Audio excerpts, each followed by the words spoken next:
Welcome to the Insomnia Project. Sit back, relax, and listen as we have a conversation about the mundane.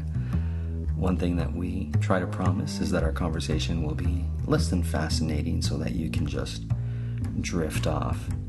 Thank you for joining us. We hope you will listen and sleep, as well as follow us at Listen and Sleep.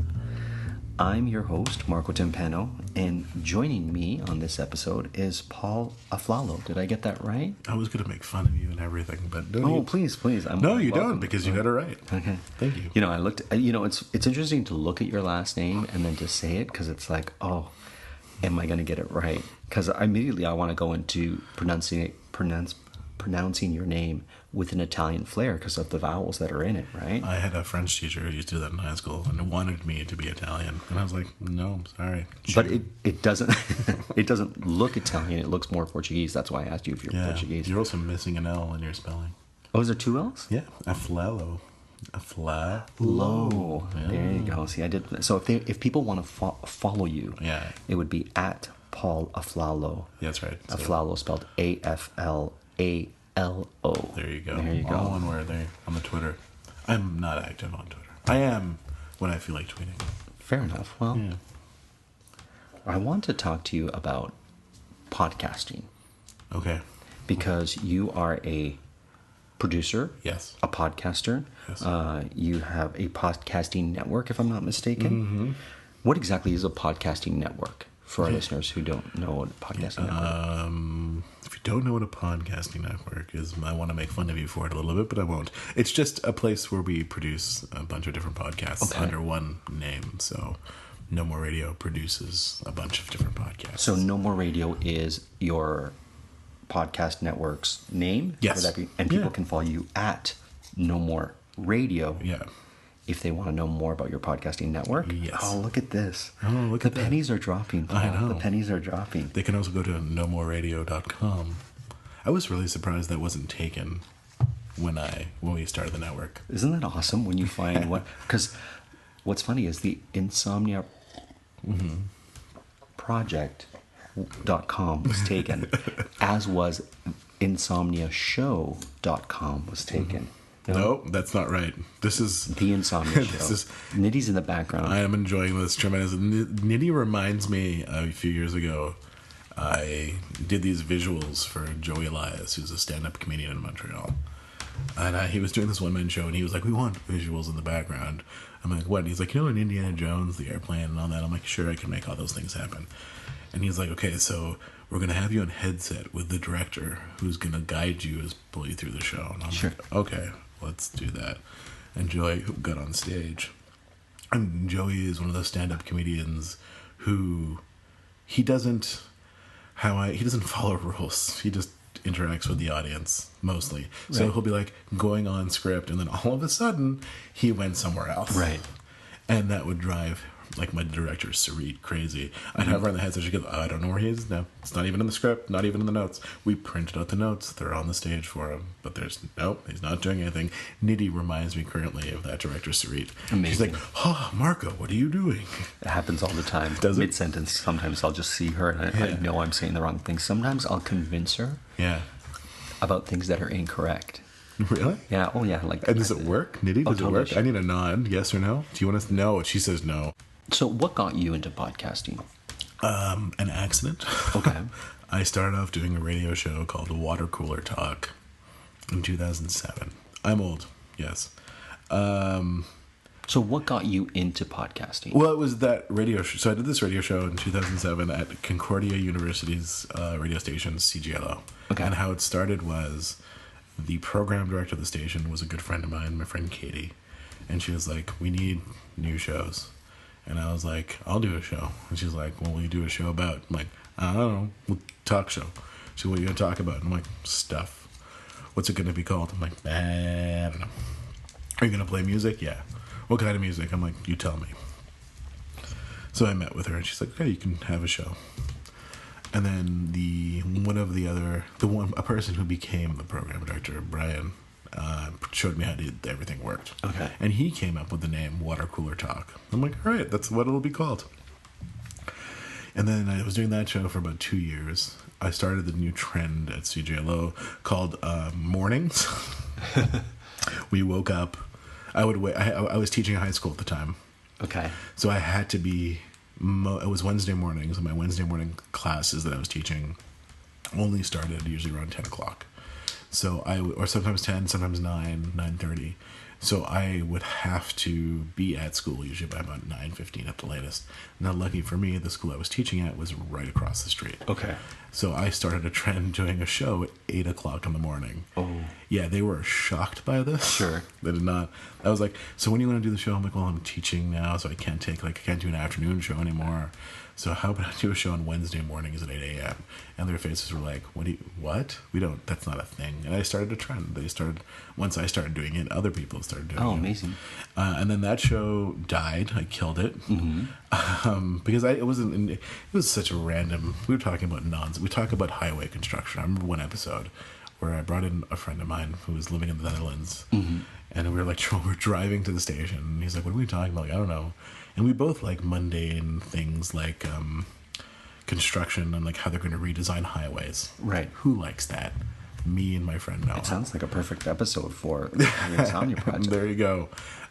So they were talking about how they're going to redo a highway in central Montreal called the Turcotte Interchange. And I was like, this is the new designs. And we talked about it for 20 minutes, and then it was really boring. It was bad. So I was just like, we'd talk about things like that, but then we would talk about things that I really enjoyed, like arts and theater and Sure. movies and music and all that. So then the program director at that time now was Brian, who trained me. He was like, how about we do a show on fringe arts? And I'm like, can I call it farts? And he said, no. So, yeah. I think that's a great name. Nobody would forget it, right? No one would forget it. What's your show called? Farts. It's all about fringe arts. It's like one of those like things that would be like cute for like a half hour. Sure. And then afterwards is like, that's not funny anymore. Fair. So then a good friend of mine who lives in Toronto, his name is Asaf Gerchak. He's a stand-up comedian. Him and I, we weren't really close friends then. We just sort of knew each other from a show that I would produce. Him and I... He came on the first episode of this fringe arts show that had no name yet to promote a talk show that he was doing at a bar in Montreal. Amazing. A weekly, like once every 2 months, or once every 2 weeks or something like that, twice a month. And he was supposed to stay for like 20 minutes, but he stayed for the full 2 hours of the show. And then he's like, coming out here all the way at the Loyola campus at Concordia University is like coming to the edge of the city. And I'm like, that's what we should call the show. So the show became Edge of the City. Oh, cool. And then Edge of the City went on to win a couple of awards in Montreal. Amazing. Yeah, we were voted best talk show. Oh, fourth best talk. What was it? I used to drive my friends crazy with this. The first year of the show, in the last year of the Montreal Mirror, which is a weekly paper, we were voted fourth best radio show in the city, and I was voted fourth best radio host. Oh, so amazing. Double fourths. And then, the Mirror doesn't exist. That was the year the Mirror went defunct and disappeared. And maybe they went defunct because they rated you 4. That's right, 34 instead of 1. Then we bashed them. Then we didn't do that. Then we won an award later that year for best talk show on the station, which was great. And it just sort of grew from there. And then we started podcasting the show a year into it. And that's where podcasts started. I was like, oh, this is fun. I get to take the crap that we do on the radio and turn it into something decent. Right. Because we'd edit them like crazy. And that's what brought you... Then that's eventually Edge of the City. We created No More Radio, which is like, let's create a podcast network. We don't know what we're doing. Sure. We didn't. There's so many other amazing podcast networks out there. But it's still kicking. It's like a fun side project for now. I'm working on a couple of other new sort of formulated proper ideas that I'm turning into podcasts now. So we'll look out for that. Yeah. Tell me about... I shouldn't crap on my own network, but like you should go check it out. There's some fun stuff. Oh, there. I'm gonna definitely check it out. Yeah. I definitely want to learn more about your confabulation podcast. Confabulation. Tell me about that. Confabulation is a all true storytelling show that started in Montreal 6.5 years ago. What a great concept, first of all. Not mine. I can't coin that. So it was a live show? It still is a live show. It started 6.5 years ago in Montreal by a very good friend of mine, Matt Goldberg. He's an improviser and sketch comedian. He was the guy just texting me before. He is part of the sketch comedy group Uncalled For. Oh, I know Uncalled For. So there you go. So Uncalled For, they're going to be coming to Toronto for people listening in Toronto, doing their show Playday Mayday. So yeah, him and I became friends. I've known Uncalled For many years, more than 10 years now. And I've been friends with all of them sort of casually on and off. They're my casual buds. And I used to celebrate, they used to every year on my birthday, whenever the weekend of my birthday, they used to do an improv show. So I just like start at my place with like a potluck, get pretty drunk, and then go see Uncalled For. Then Asaf and I, when we were doing Edge of the City, were like, have you heard about Confabulation? He goes, yeah, Matt Goldberg's storytelling show. I'm like, we should get the stories and play them on Edge of the City, make like a Confabulation segment on the show. So Asaf and I sat down, I would say no joke, for about 4 hours straight, writing a Facebook message to Matt, him from his account, mine from mine, but in a group message. And it was like good cop, bad cop type of thing. Amazing. But it was like horrendous. He was writing horrible things. But it was like this.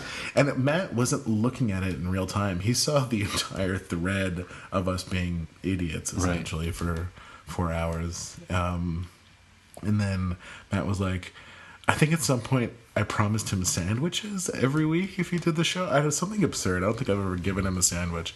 And then he said yes. So then finally Matt and I sat down and I took the entire archive that existed up to that point. So it was 1.5 years of shows. And I said part of the deal was I would come and help out Confabulation. Right. And record the shows properly for them. And then we'd play them once a week. And we'd pick a story, play it once a week. And Matt would just come in once. We'd sit down together, record 20 intros in one shot. And then we'd have it, and he would have to show up every week. But then Matt just started showing up every week. Amazing. And then he became a co-host of Edge of the City, and then him and I became very good friends. And then I started helping more in producing and Confabulation. And then when I moved here to Toronto, I told him when I was planning on moving that was happening, and he was kind of sort of distraught. He didn't know what he was going to do about some stuff for Confabulation in Montreal. And I'm like, don't worry, it's okay, because I'll still work on Confabulation, but we'll start it in Toronto. So it's been almost a year. It'll be a year in March. We'll be doing Confabulation here. We do it at the Burdock in Toronto the first Wednesday of every month. Amazing. And it's all stories built around a theme. So we get usually about 5 to 7 storytellers. And I host the show here, and I open with a story, and then I introduce everybody, and they each tell their own stories, usually about 7 to maximum 10 minutes long. And who are these storytellers? Anyone. We encourage anyone who wants to get up on stage to tell a story. So we do book everyone in advance. So they do have to get in touch with us. They can go to the website, confabulation.ca, and then they can just choose which city they're in, because we're in 3 cities now. We just launched Montreal, Toronto. And then we launched just in October in Victoria, British Columbia. Great art scene there. Yeah, so we're really, and they had a great start. It's Cassandra Togneri and Carolyn Michaels who are running it out there, and yeah, it's a great start there. So, confabulation.ca. Amazing. Yeah. So, if we delve into podcasting, let me ask you, what would be your recommendations to anyone who starts a podcast? Because we certainly learned from our mistakes starting this podcast. What were your mistakes? I'm going to throw it back at you. Look at me, become host on your podcast. It's great. Thank you, This Paul. is the Insomnia Project, hosted by Paul Aflalo. Who had taken over. Yeah. Hijacking your podcast. Sure. Here are my mics. No, I'm kidding. I know, we have a pretty basic mic. That was one of the first things Paul said. We used to, so funny enough, when Matt started recording Confabulation, he'd use this very mic. Connected to his computer.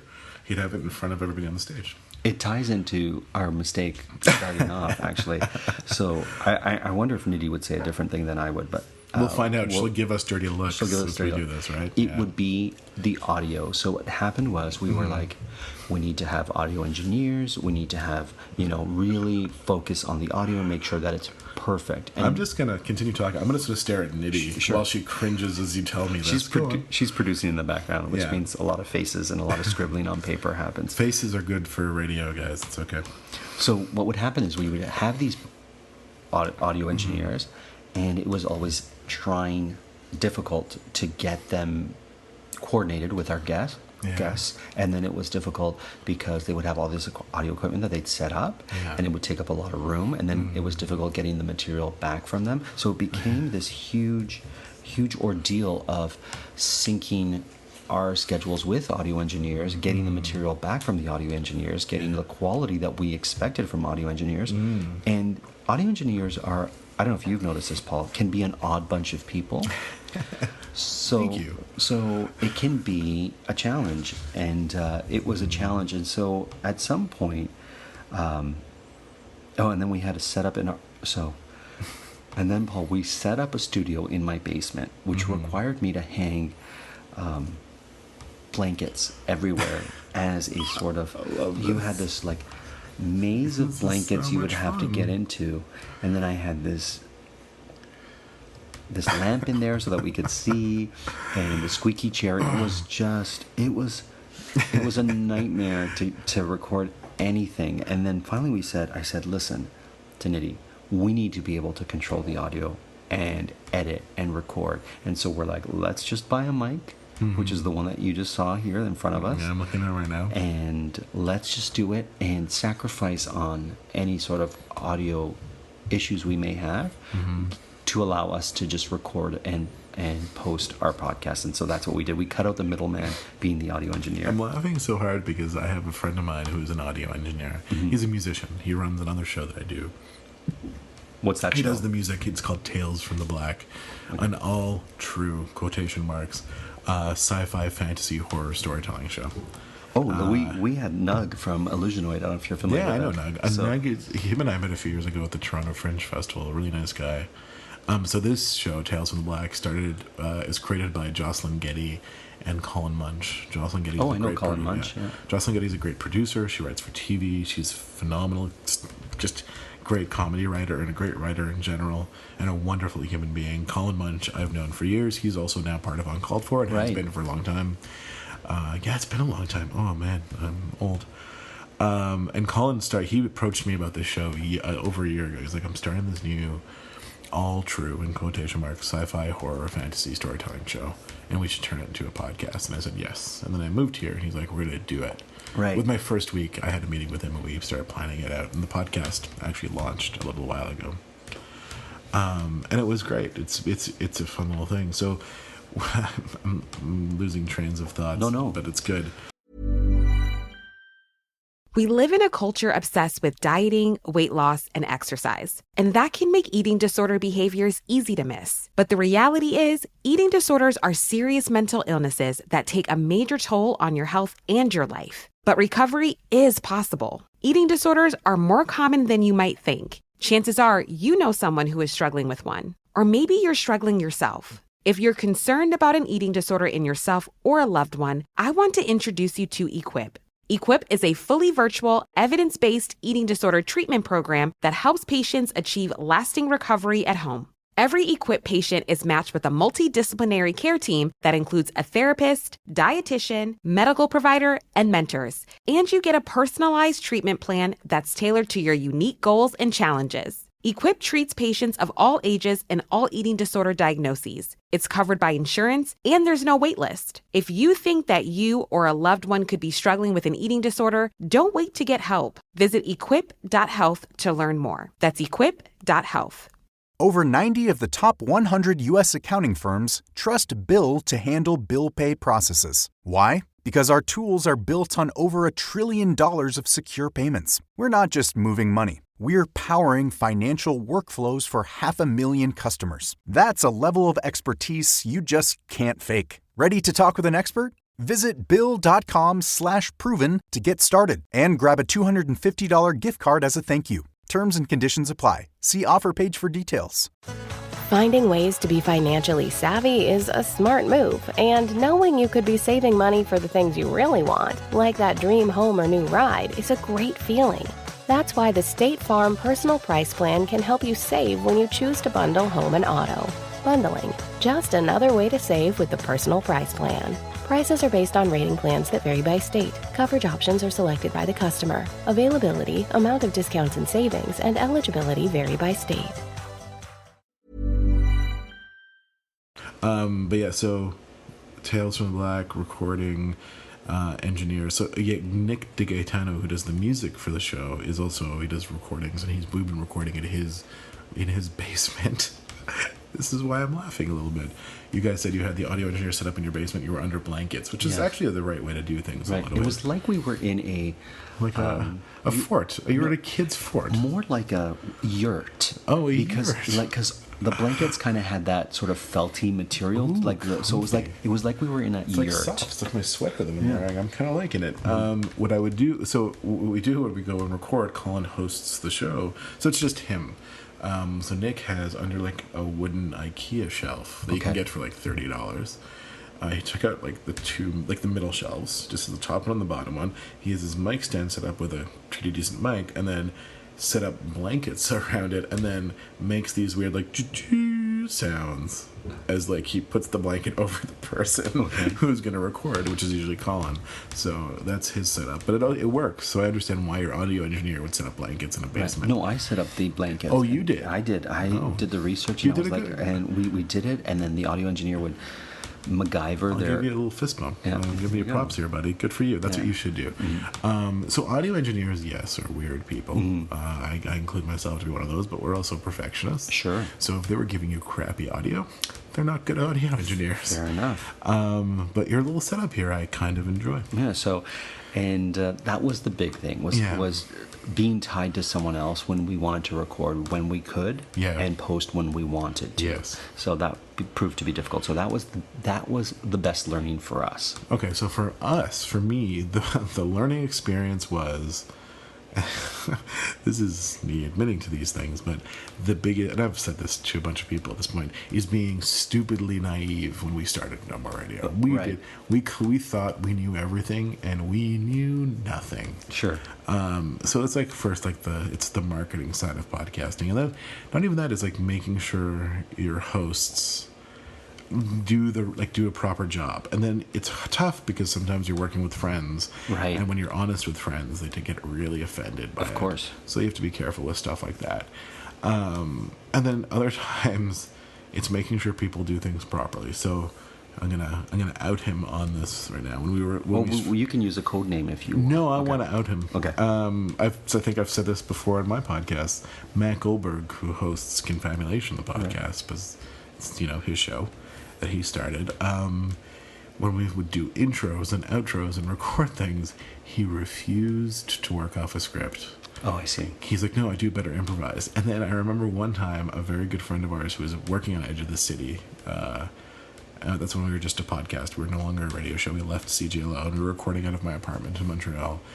I'm like, Matt, I need you for 20 minutes to record intros and outros for the next Confabulation podcast. And he would stumble every time when he was improvising. Right. And then Angela, wonderfully, I'm so happy for her that she said this. She goes, hey, Matt, here's an idea. And it's something I've said to Matt many times. Why don't you write down your intros and read them like real hosts do? Oh, snap. It was the bitch. He got the bitch slap. Right. He got slapped across the face. So yeah, it was metaphorically. Or not metaphorically, actual. No, she went up to linguist. him. Oh, she did. Okay. No, she didn't. That would be amazing. So he's ever since then, especially now that I'm in Toronto and he's in Montreal, right, and he's recording by himself.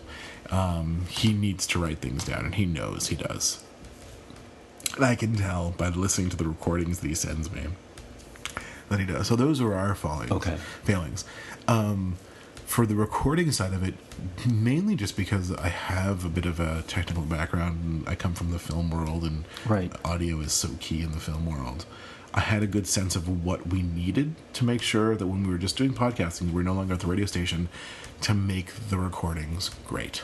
Okay. So the right microphones, the right mixer, using the right software to record. Like, all of those things are not hard. Like, listen, your setup is great. This one USB microphone hooked into a MacBook. I'm presuming our MacBook Pro, and I'm going to guess GarageBand. You got it. Yeah, okay, so there you go.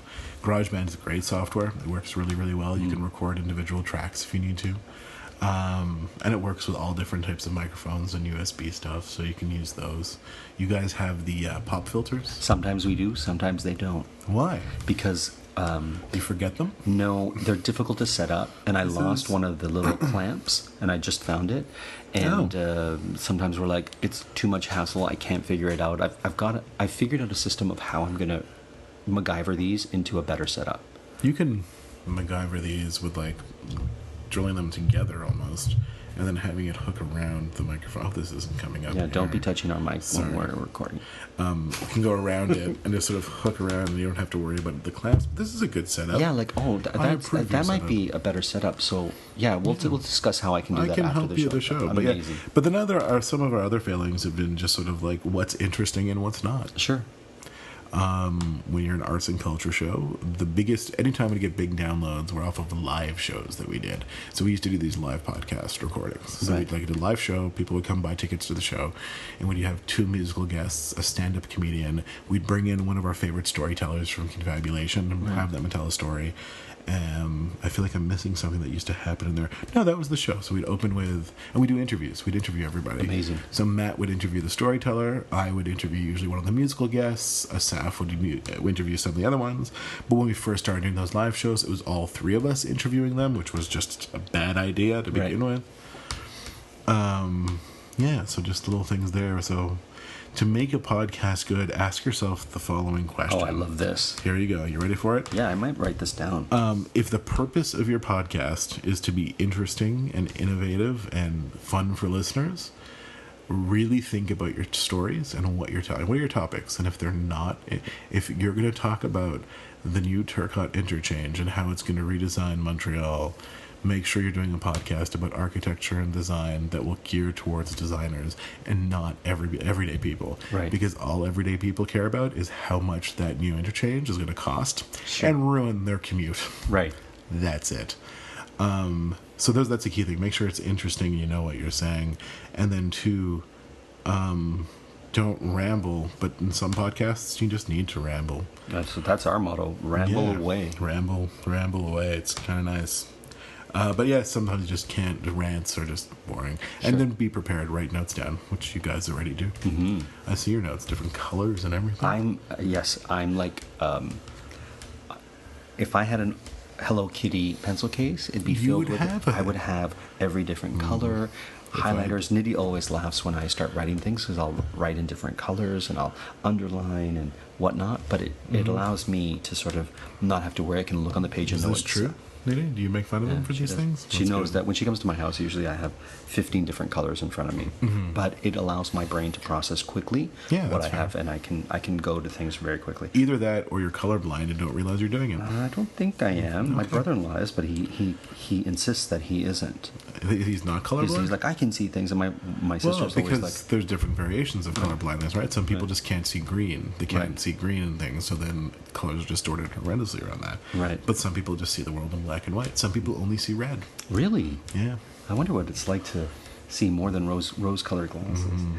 Well, Paul, listen, Nidhi's pinching me and giving me the signal that our time is up. It's been quite the pleasure to have you. Thank you for having me on your podcast. And if people want to know more about what you do, what's the best of all these? I've got 5 different... Here we go. I'll do this for you, okay? Thank you. So if you want to know more about me, Paul Aflalo, and the things that I do, which involves the best lasagna in the entire world, and everything I do, so hosting Confabulation, No More Radio, and all that, you can follow me at Paul Aflalo, so it's PaulAflalo. If you want to know more about Confabulation, it's at Confab Stories, one word, so CONFABSTORIES. I actually have to read that, that's hilarious. And then No More Radio at No More Radio, so NOMORERADIO. You can visit nomoreradio.com, confabulation.ca, and and that's our time. So Paul, thank you so much for being a guest. Guys. We hope to have you back on another episode where we can talk about your lasagna. It's the best lasagna in the entire world. There you go. Nidhi, can you give me a nod that I make the best lasagna in the entire world? She gave me a nod. She gave you a nod. It's not an ego thing, it's a fact. As always, we're recording. This podcast is produced by Drumcast Productions, and we're recording this episode in Toronto.